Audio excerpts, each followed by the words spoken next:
બદલો અમુક ટાઈમે જોવા મળે છે. આપણે જે 50-60 વર્ષના ઉંમરના હોય ખરેખર આપણે ઉંમર લાયક થાય ને તાણી પાઘડીએ જોવાની મળી એમ.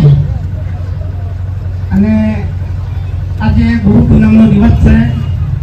ખરેખર તો અમારે પૂર્વાભાઈ સતી માતાની જય બોલાવીશું. બે હાથ ઊંચા કરી બોલીએ પૂર્વાભાઈ સતી માત કી જય.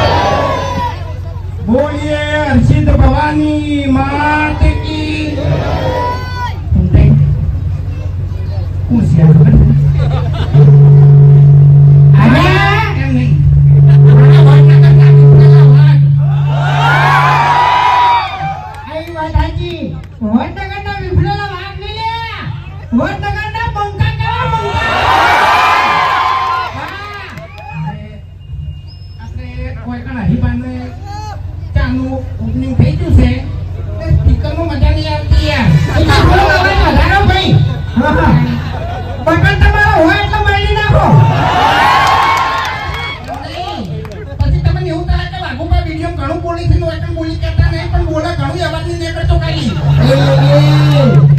તારે ગળું થઈ ગયું છે તો કહું